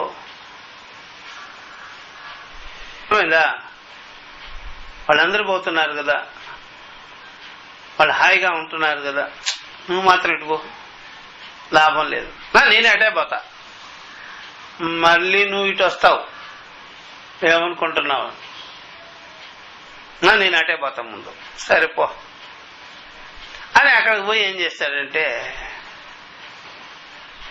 అక్కడంతా భోజనం చేసి హాయిగా ఉంటున్నారు అందరూ. కొంతమంది ఉంటున్నారు, వీడు మాత్రం ఇంకొంతమంది ఉంటోళ్ళ, హాయిగా ఉంటోళ్ళ. ఏదో గొడవ పెడతారు, ఏదో ఒకటి చేసేదానికి, ఏదో ఒకటి మళ్ళీ చెప్తారు, మాకు శాంతి లేదండి, హాయిగా ఉండలేము. అందుకనే ఇక్కడ మీరు ఉండలేరు కాబట్టి అక్కడికే పొమ్మంది, అక్కడికే పొమ్మంది. అందుకని వీళ్ళని తీసుకొచ్చి మళ్ళీ ఇక్కడ పడేశారు, ఏదో ఒకటి చేసుకోవాలి. ఎందుకని చేయకుండా ఉండలేని వాళ్ళు అక్కడ ఉండలేరు, చేసేది కావాలి వాళ్ళకి, ఎక్కడైనా సరే ఏమైనా చేసేది కావాలి. అర్థమైందా? అది బాగా గుర్తుపెట్టుకోవాలి. ఎప్పుడైనా సరే చేసే బుద్ధి ఉన్న వాళ్ళని ఎక్కడ చేయకుండా ఉండేటువంటి చోట కూర్చొని పెట్టినా వాళ్ళు ఉండలేరు, నిలవలేరు. వాళ్ళకి ఎప్పుడైనా ఏదో ఒకటి చెయ్యాలి, ఊరికే ఉండబుద్ధి కాదనమాట. ఏదో ఒకటి చేస్తుండాలి, ఏదో ఒకటి చేస్తుండాలి, ఏదో ఒకటి చేస్తుండాలి. కాముగా ఉండడం వాళ్ళకి తెలియదు. అది బాగా గుర్తుపెట్టుకోవచ్చు, అది తెలుసుకోవాల్సినటువంటి విషయం. ఇప్పుడు ఎవరికైనా సరే అలంకారం అంటే చాలా ఇష్టం అనుకోండి, ఈ ఇంటి నిండా పిల్లలు ఏం చేస్తారు, ఇంటి నిండా బొమ్మలు అతికిస్తుంటారు, అక్కడ బొమ్మలు, ఇక్కడ బొమ్మలు, ఇక్కడ బొమ్మలు, ఇక్కడ. అట్లాగే ఒంటికి నిండా రకరకాలుగా అలంకారం చేసేసుకుంటారు. వాళ్ళకి ఏదైనా వెహికల్ ఉంటే దానికి అలంకారం చేసేస్తారు. వాళ్ళు ఎక్కడైనా సరే ప్లెయిన్ గా గోడ చూడాలంటే వాళ్ళకి ఇష్టం ఉండదు. అలాగా ఖాళీగా గోడ అలా చూడాలి అంటే వాళ్ళకి ఇక్కడ ఒకటి అది పెడితే బాగుంటుంది, ఇది పెడితే బాగుంటుంది అంటారు. అట్లాగా చిత్తంలో కూడా ఖాళీ చూడలేరు అనమాట. చిత్తంలో కూడా ఖాళీ ఏదో ఒకటి దానికి పెట్టాలి. అది అందుకని అర్జునుడు ఏది నాకేం అర్థం కావడం లేదు, ఏది మంచిదో ఏది మంచిది కాదో మీరు చెప్పండి జాయిసి అని అడిగాడు అనమాట. జాయిసి అంటే ఏది గొప్పది అని. ఇక్కడ చెప్తాడు, కథం భక్తాయ శ్రేయో అర్జునే యత సాక్షాత్ శ్రేయస్సాధనం సాంఖ్య బుద్ధి నిష్ఠాం శ్రావయిత్వా మాం కర్మణి దృష్ట అనేక అనర్థయుక్తే పారంపర్యేణ అపి అనైకాంతిక శ్రేయ ప్రాప్తి ఫలే నియుంజ్యాత్ ఇది యుక్త పర్యాకులీ భావ అర్జునాయ. కాబట్టి నాకు మీరు మంచిని చేకూర్చాలంటున్నారు, శ్రేయస్సు నాకు కలగాలి అని అంటున్నారు. నీ భక్తుడు కదా నేను, అర్జునుడు అడుగుతున్నాడు, నీ భక్తుడు కదా నేను, నేనంటే మీకు చాలా ఇష్టం కదా, ప్రియమైన వాడు కదా, అలాగా నాకు మోక్ష జ్ఞాన సాధనని సాంఖ్యనిష్టని చెప్పకుండా మోక్ష జ్ఞానాన్ని కలిగించేది ఆత్మజ్ఞానమే కదా, ఆ ఆత్మజ్ఞాన బుద్ధిని కలిగించకుండా దాని మీద మాకు నిశ్చయం కలిగించకుండా అదే నాకు చెప్పకుండా ఆ కర్మలన్నీ ఎందుకు నూరు పోస్తారు మళ్ళా? ఏమండి, ఇప్పుడు ముందేమో ఫస్ట్ చాప్టర్ ఏం చెప్పేశాడు జ్ఞానం, తర్వాత ఇప్పుడు కర్మ మొదలు పెడుతున్నాడు కదా, దాంట్లోనే వచ్చేసింది కదా. 2వ అధ్యాయం చివరిలోనే కొన్ని కర్మ మాటలన్నీ వచ్చింది కదా. నీ బాధ్యత ఇలా చెయ్యి, యుద్ధం చెయ్యి అని చెప్పినావు కదా. మళ్ళీ యుద్ధం చేయమంటారంటే అంటే నన్ను యుద్ధం చేయమంటారంటే ఇప్పుడు నేను ఆత్మజ్ఞానం, ఇప్పుడు నేను ముందుగా గురువుల దగ్గరికి వెళ్ళి ఇలాగా చదువుకున్న తర్వాత వివాహం చేసుకున్న తర్వాత అన్ని పనులు చక్కగా చేస్తుంటాం. ఇంట్లోకి పోతే ఎవరు నాకు చెప్పవలసిన పనిలే, అమ్మగారికి సహాయపడతా, అన్ని చేస్తా, బాత్రూమ్ కూడా కడుగుతా, అన్ని పనులు చేస్తాను, ఇది చేయకూడదు, ఇది చేయాలి, అది చేయకూడదు, ఇది చేయకూడదు అట్లా ఏమీ అనుకునే పనిలే. బజారుకి వెళ్తే కూరగాయలు అన్ని పట్టుకో. ఇక్కడంటే నేను ఊరికే అట్లా ఉంటాను కానీ అన్ని పనులు అన్ని చక్కగా చేస్తాం. అట్లా అది చేయను ఇది చేయను అట్లా అనుకోను. ఎక్కడైనా సరే అన్ని చేసి పడేస్తాం. అర్థమైందా? అది బాగా గుర్తుపెట్టుకోవాలి. ఇప్పుడు ఒక బ్రహ్మచారి ఉన్నాడు నాతో, ఇదంతా గృహస్థం, ఆ గృహము భార్య బిడ్డలు బంధము అది ఇది అనుకున్నవాడు వీడు ఎక్కడా ఉండలేడు. ఎక్కడా ఉండలేడు. కృష్ణుని కాలుతో దన్నింది అనుకోండి, చిచే నాకెంత పేరుంది, ప్రఖ్యాతి ఉంది, నా వెంట ఎంతమంది గోపికలు ఎంత పడతారు, నువ్వేంటే కాలుతో కొడుతున్నావు అని రిజైన్ చేసేలా. పాపం తెలివి తక్కువది, ఏం తెలియదు. రుక్మిణి అంటే కాస్త తెలిసింది. ఇదేమో అన్నిటికీ డేర్గా ఉంటుందిగా, కాలుతో కొట్టేదానికి కూడా డేర్గా ఉంది అని అలా సర్దుకుపోయాడు. కానీ ఇంకా అక్కడ తెగదెంపులు కటింగ్లు ఏమి లేదు, కటింగ్లు చేసే పని. అట్లాగా బ్రహ్మచారి ఉన్నాడు అనుకోండి, ఆయనకి సంసారం బంధాలు అని చెప్పి అనుకున్నాడు అనుకోండి. అట్లాగా కొంతమంది వస్తుంటారు దయానంద స్వామికి, పెళ్లి చేసుకుంటారు, పెళ్ళైన తర్వాత 1-2 ఇష్యూలు ఇచ్చేస్తారు. మళ్ళా నేను అవి ఎంత విషయం విన్నాను గురువుగారి దగ్గర, ఆ గురువుగారి దగ్గర విన్న విషయం మళ్ళీ ఇక్కడేమిటి ఇలాగా భార్య బిడ్డలేంటి ఏంటి అని మళ్ళీ వేసి పారిపోతాడు, వెళ్ళిపోతాడు ఋషికేశ్. ఎందుకంటే అక్కడ ఏంటంటే చక్కగా నమస్కారాలు పెడతారు, మంచి సాధు అంటారు, సన్యాసి అంటారు. ఇక్కడే ఉంటే నేను ఇలాగ పడి ఉన్నానండి. ఇప్పుడు వాళ్ళ బుద్ధికి మన బుద్ధికి ఎంత వ్యత్యాసము. మనం జ్ఞానంతో ఉండి కూడా ఆ పనులన్నీ కూడా జ్ఞాన దృష్టితో ఏమాత్రం ఇబ్బందికరం కానే కాదు. భార్య అయితేనేం బిడ్డలైతేనేం సర్వభూతములు సమదర్శన అనుకున్న వాడికి ఏది ఇబ్బందిగా ఉంటుంది. ఒక సన్యాసం, ఒక గ్రేట్నెస్, కాషాయం ఒకటి, ఇది కాదు అది కాదు, ఇన్ని డిఫరెన్స్లు చేసేవాడు ఎక్కడ ఉండగలుగుతాడు.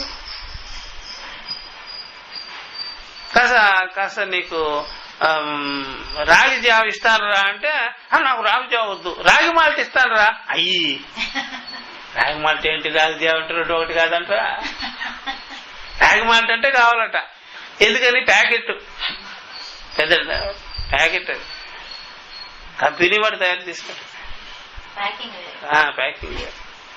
రాగి మాల్ట్, రాగి జావా 2 రాగి పిండే. అందువల్ల కృష్ణుడు అర్జునుడికి ఇంత గజిబిజి మైండ్, ఇంత గందరగోళము. అక్కడ ఏదో చక్కగా నీకు భోజనం పెడతారు, ఏం పని ఉండదు అని అది కావాలంటావు. అలాంటప్పుడు ఎప్పుడు చెప్తున్నావు ఈ మాట? ఎంతమందిని చేసుకొచ్చినావు భార్యల్ని? ఇప్పుడు ఆ మాట చెప్పేది ఇప్పుడంటే చెప్పేది ఎప్పుడు అనాలి నువ్వు? అసలు ముందుగా నువ్వు ఆయుధాలు చేత బూనక ముందు అనాలి. శాస్త్రం పట్టుకొని శస్త్రాలు వదిలిపెట్టేసినప్పుడు అనాలి. నువ్వు శస్త్రాలన్నీ పట్టుకున్నావు, అన్ని చేసినావు, ఇప్పుడు అంటావా? ఏం మనిషి నువ్వు? ఇది నేర్పుతావు అందరికీ. అందువల్ల నువ్వు ఎక్కడైనా ఉండు, విద్య కలిగించుకో, ఎక్కడైనా సెట్ అయిపోతావు. విద్య లేదు, ఎక్కడా సెట్ కాలేవు, నీ వల్ల కాదు. అందుకని జ్ఞానం ఉంటే ఎక్కడైనా సెట్ అవ్వచ్చు. ఆ జ్ఞానం లేకపోవటం బట్టి అది బాగుంది, ఇది బాగలేదు, అక్కడ జంప్ అవ్వదాం, ఇక్కడ జంప్ అవ్వదాం, ఎందుకు వచ్చిన గొడవ ఇదంతా. అందుకనే అర్జునుడికి ఈ జ్ఞానం కావాలి, అది కర్తవ్యంగా ఉండాలి. ఏది తను చేసే పని కర్తవ్యంగా ఉండాలి. జ్ఞానం అనేది కంపల్సరీ. జ్ఞానం కంపల్సరీ, చేసే పని కర్తవ్యమే, అది అకర్తవ్యమేం కాదు. అందువల్ల జ్ఞానం అది వదిలిపెట్టు ఇది వదిలిపెట్టు అనదు. దాని మీద ఉండే మోహం వదిలిపెట్టు, దాని మీద ఉండేటువంటి అహంకారం వదిలిపెట్టు అంటుంది. మనం చేసే పని కూడా మనకి ఇబ్బంది కలుగుతుంది అంటే దాని మీద ఏదో పెట్టుకున్నావు నువ్వు,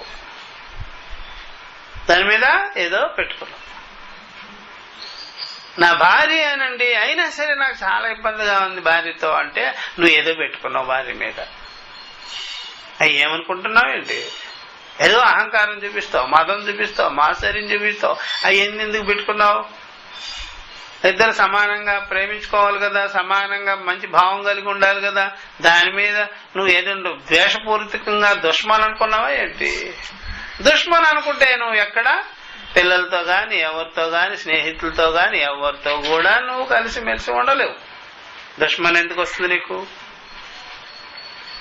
అది బాగుంటుంది. అందుకని నువ్వు ఎక్కడున్నా సరే ఆ జ్ఞానం ఏం చెప్తుందంటే సర్వత్ర సమదర్శన అని కదా చేసేది. నువ్వు అహంకారం మదం కలిగి ఉండమని చెప్పదే, అందువల్ల సెట్ అయిపోతావు. జ్ఞానం లేదు సెట్ కావు, జ్ఞానం ఉన్నది సెట్ అయిపోతావు. అందువల్ల నువ్వు జ్ఞానం కలిగించుకునేది దానికి వదిలేదానికి కాదు, జ్ఞానం కలిగించుకునేది పట్టుకునేదానికి కాదు. బ్యాలెన్స్. జ్ఞానం ఎందుకు కలిగించుకునేదే? భార్య బిడ్డలు వదిలేమని చెప్పాను నేను. జ్ఞానం ఎందుకు కలిగించుకునేది? ఎలాగ పట్టుకొని కూర్చోమనా, మమకారం పెంచుకోవాలా, మోహం పెంచుకోవాలా? మోహము పెంచుకోవద్దు, విద్వేషము పెంచుకోవద్దు. బ్యాలెన్స్. అది నీకు ఇప్పుడు అవసరము అర్జున. ఇప్పటికే చాలా అయిపోయింది, నీకు చాలా ఏజ్ అయిపోయింది. ఇప్పుడు వదిలిపెట్టి ఎక్కడ పోతావు? వదిలిపెట్టవలసిన కర్మ ఏం బట్టి నీకు? అట్లా అర్థమైందా? అట్లా కర్మాన్ని దృష్ట అనేక అనర్థయుక్తే, కర్మలు ఉన్నాయి కదా, అనేక అనర్థాలతో కూడుకొని పరంపరగా ఇది క్రమంగా ఇది పెరుగుతూ పోయేటట్టుగా ఉన్నదే గాని దీనికి నివృత్తి అనేటువంటిది ఏమాత్రం కనిపించటం అనేకాంతిక నిశ్రేయస ప్రాప్తి ఫలేని జాతీతి. కాబట్టి ఈ ప్రకారంగా ఇలాగ అనేక అనర్థాలతో కూడుకొని క్రమంగా పెరిగేటట్టుగా ఉండేటువంటిది జన్మలిచ్చేటువంటిది ఒక్కసారిగా అనైకాంతికమైనటువంటి ఒక్కసారిగా మోక్షాన్ని ఇచ్చేటువంటిది. అది నాకు నిశ్చయం చేయించకుండా మీరు ఈ కర్మల్లో ఎందుకంటే నెట్టేస్తున్నారు అని అడిగాడు. ఎవరు? అర్జునుడు. ఎందుకని సార్ ఇలా నెట్టిపారేస్తాను నన్న? మీదేమీ దయలేదా? ఏమి లేదా? ఒరే, నిన్ను నెట్టేది బంధాల్లో తెయడానికి కాదు, బ్యాలెన్స్ చేసుకోరా, నీకు మోక్ష జ్ఞానం కలిగిస్తాను నేను. నువ్వు మొదటి నుంచి ఏమంటున్నావు? అది వద్దు, ఇది కావాలి, ఇది వద్దు, అది కావాలి అంటున్నావు. కాబట్టి నేను అట్లాగా అది అర్థం చేసుకో, ఇది అర్థం చేసుకో, రెండు చూడకుండా మాత్రం అనకు. ఇలాగా వ్యాకుల చిత్తంతో ఉన్నాడు అర్జునుడు. వ్యాకులం కలిగి కన్ఫ్యూజ్ అయిపోయి గందరగోళ బుద్ధి పెట్టుకొని ఉన్నాడు అనమాట. ఎవరికైనా అదే. అందుకని బాగా తెలుసుకోవాలి ఎవరైనా. ఇప్పుడు ఒక్కసారి మా అంతఃకరణాన్ని చూస్తుంటే అత్యద్భుతం అనిపిస్తుంది మాకు. ఇక అంత బ్యాలెన్స్ వచ్చిందిరా నాయన. ఇలాగ బ్రహ్మచారికి అంత బ్యాలెన్స్ ఎక్కడా కనిపించదు. పెళ్లి ఉండదు, పెటాకులు ఉండదు, ఏముండదు, ఇంట్లో సంబంధాలు ఉండవు, అయినా బ్యాలెన్స్ ఏముండదు.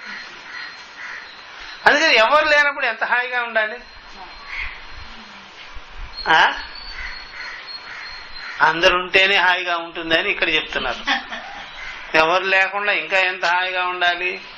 అసలు ఉండలేరు. అంతా ఉండి ఉండలేరు. అది వేరు. ఆ జ్ఞానం కలిగిన తర్వాత చూసే పద్ధతే వేరు. అట్లా బ్యాలెన్స్ అయిపోతుంది. చాలా మనుషులు ఆ ప్రకారంగా నిలదొక్కలేకపోకుండా పోతుంటారు. చాలా గందరగోళ చిత్తం చేసేసుకో ఉంటారు. ఈ ప్రకారంగా మనం చూస్తుంటాం. అర్థమైందా? అందుకనే ఏ క్షేత్రంలో ఉన్నా సరే కర్మయోగం ఏంటి, జ్ఞానం ఏంటి, అవన్నీ పరిశీలన చేయకుండా మాత్రం ఉండడం అంత సులభం కాదు. అట్లా కాబట్టి తదను ప్రశ్న జాయిసి చేతి ఇత్యాది. అందుకని అడిగాడు ఆయన, ఆ ప్రశ్న వేశాడు ఆయన. అయ్యా, ఏది మంచిదో చెప్పే, అసలైన మోక్ష విషయం ఎంత బాగా ఉంటే కర్మకాండ బంధంలో ఎందుకు దోషేస్తావు నన్ను అంటున్నాడు. ఎందుకు దోషేస్తావయ్యానన్నా? అట్లా అర్థమైందా? అట్లా ఒక తత్వవేత్త గాని ఎవరైనా జ్ఞాని గాని ఎవడైనా సరే ఒక మాట అంటాడట, నీకు నేను అన్ని చేస్తా పో, కాస్త నాకు ప్రసాదం పెట్టేపో అని చెప్పేస్తాడట. ఎవరైనా సంసారాలు ఏమంటారు? ఆ మాట అనగలరా? నాకేమొస్తుంది అంటారు. ఏమొస్తుంది? ఇంత జగత్తులో కూడా నేను ఏం చేసిన వాడిని అనిపించుకోను, పొందిన వాడిని అనిపించుకోను. అంతా నిత్యం కాదు, నేను తెలుసుకున్నది ఒక్కటే నిత్యం. నేను తెలుసుకున్నది నిత్యమైతే ఇక్కడ ఎంత చేసినా నాకేమొస్తుంది? చేయను నేను ఎందుకు అనాలి? చేసి నాకు కావాలని ఎందుకు అనాలి? సింపుల్ గా ఉంటాం, చేసేస్తుంటాం. అది బాగా గుర్తుపెట్టుకోవాల్సినటువంటి. తద్ అనురూపస్య ప్రశ్న జాయసి చేతి ఇత్యాది. ప్రశ్నాపకరణం ఇది ఇంతవరకు చెప్తాం. నెక్స్ట్ క్లాస్ లో ఇది ప్రశ్నాపకరణ వాక్యంచ భగవతా ఉక్తం యథాఉక్త విభాగ విషయ శాస్త్రే. ఈ ప్రశ్నకి ఎందుకు కలిగింది, ఏ రకంగా అనేటువంటి దాన్ని నివృత్తి చేసే దాని కొరకు కూడా కృష్ణుడు పై చెప్పబడిన విభాగ విషయాన్ని కూడా చెప్పాడు. ఆయన ఈ ప్రశ్న కలగకూడదు, ఇలాగ సంశయాలు కలగకూడదు అని కర్మయోగము సాంఖ్యయోగము రెండూ కూడా వర్ణన చేసి చెప్పేసినట్టు వేరువేరుగా. కర్మయోగం ఇలా ఉంటుంది, జ్ఞానం ఇలా ఉంటుంది, అవి రెండు కూడా చెప్పేసినట్టు అనమాట. కర్మబుద్ధి ఇలాంటిది, జ్ఞాన బుద్ధి ఇలాంటిది అని చెప్పేసినట్టు. జ్ఞానాన్ని ఆశ్రయించే వాళ్ళు మోక్షం కొరకు ఆశ్రయిస్తారు, కర్మను ఆశ్రయించే వాళ్ళు ఇలా ఉంటారు అని కూడా చెప్పేసినారు. అన్ని చక్కగా చెప్పేసినారు. అది బాగా గుర్తుపెట్టుకోవాల్సి. అందువల్ల కర్మతో భార్య బిడ్డలతో ఉండేవాడు శాంతిగా ఉంటాడా?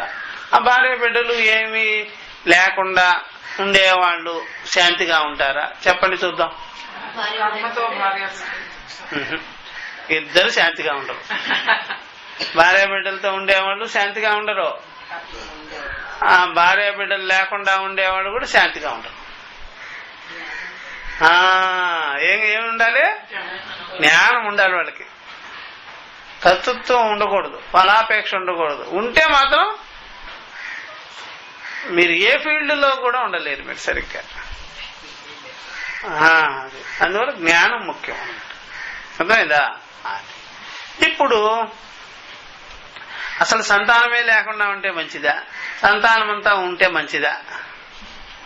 సంతానం ఉన్నా సంతానం లేకపోయినా నీకు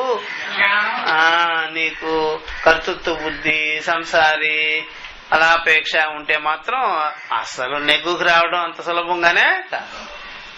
అది బాగా గుర్తుపెట్టుకో. ఆశ్రమంలో ఉంటే మంచిదా, ఇంట్లో ఉంటే మంచిదా?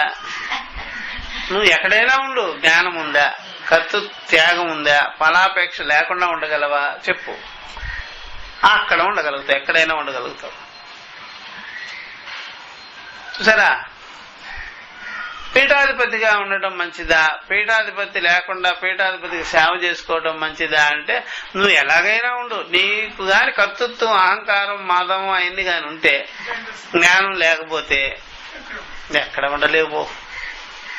తోటమాలిగా ఉండడం మంచిదా, లేకపోతే ఒక తోట కొని ఉండడం మంచిదా అంటే నువ్వు తోట కొనుక్కో, తోటమాలిగా ఉండు. నీకు మాత్రం కర్తృత్వ త్యాగం గాని లేకపోతే, అహంకారం లేకపోతే హాయిగా ఉండొచ్చు. తోటమాలిగా ఉంటే తప్పే ఉంది. హాయిగా తోట కొన్నవాడే తోటలో ఉండలేడు, నువ్వు హాయిగా పడి ఉండొచ్చు. ఎందుకని తోట కొన్నవాడు తోటకు రాడు, ఎప్పుడు ఆ తోటలో కూర్చోడు.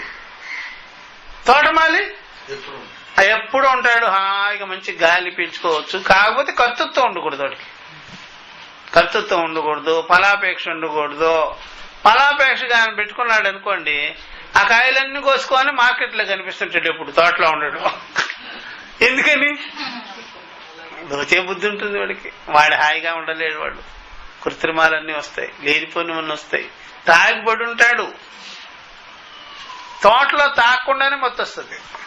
ఎందుకని? మంచి గాలి అనుభవించలేడు, ఇట్లాంటివన్నీ చేస్తుంటాడు. అందుకని ఫలాపేక్ష లేనివాడు, కర్తృత్వము లేనివాడు చూసారా, ఎక్కడైనా హాయిగా ఉండగలుగుతాడు. వాడికి జ్ఞానం పడుతుంది. జ్ఞానం ఉన్నవాడి ఉండవు, జ్ఞానం కొరకు ఉన్నవాడికి ఇవి ఉండవు. జ్ఞానం కొరకు ఉండేవాడికి ఇవి ఉండవు, జ్ఞానం ఉన్నవాడికి ఇవి ఉండవు. అది బాగా గుర్తుపెట్టుకోవాలి. జ్ఞానం ఉన్నవాడికి అవి ఉండవు, ఇప్పుడు చెప్పినవి. జ్ఞానం కొరకు ఉండేవాడికి కూడా ఇవి ఉండవు. మిగిలిన వారి సంసారాలకు అందరికీ అవే ఉంటాయి. అందుకని అంత గొడవ, అంత రాద్ధాంతం, జీవితం అంతా దుఃఖదాయకం, పాడు చేసేసుకుంటారు లైఫ్. అందుకనే వాళ్ళు అలా ఉండలేరయ్యా అర్జున. అందుకే నేను చెప్పేది రెండు వివరిస్తున్నా, నీ మైండ్కి పడుతుంది ఏమోనని అది చూసుకో. అందుకని గీతని స్వాధీనం చేసుకోవడం అంటే, గీతని అవగతం చేసుకోవడం అంటే, ఆ బ్యాలెన్స్ లేకపోతే గీత అర్థమే కాదు, అంత సులభం కాదు. అందుకని శంకర అంత చక్కగా భలే చేస్తారు వ్యాఖ్యానం. కృష్ణుల్లో ఉండే భావం అంతా కనుక్కుంటారు. గీతకి అచ్చొచ్చే భావం ఇదే, సరిపోతుంది. చూసుకోండి, మన జీవితాలకు బాగా సరిపోతుంది. అందుకని ఎక్కడున్నా సరే కర్తృత్వము, అహంకారము, ఫలాపేక్ష, మాదము, మాత్సర్యము, భేద దృష్టి ఇవన్నీ పెట్టుకుంటారు జనాలు. అవన్నీ మోక్షానికి పనికొచ్చేటువంటి మెటీరియల్ గానే బంధము, దుఃఖము, క్లేశము అన్నీ చేసేస్తుంటారు. అందుకని కర్తృత్వ త్యాగ బుద్ధితో కానీ తీసుకుంటే వాడు సరాసరి మోక్షానికి పోతాడు. అది పెట్టుకోవాల్సి. ఇది మనం నెక్స్ట్ క్లాస్లో చెప్తాం. ఈ మొట్టమొదట 3వ అధ్యాయంలో ఇంట్రడక్షన్ భాష్యం బాగా ఉంటుంది, 4-5 క్లాసులు. ఆ తర్వాతనే దాని లోపలికి పోతాం. ఓం సహనావతు సహనౌ భునక్తు సహ వీర్యం కరవావహై తేజస్వినావధీతమస్తు మా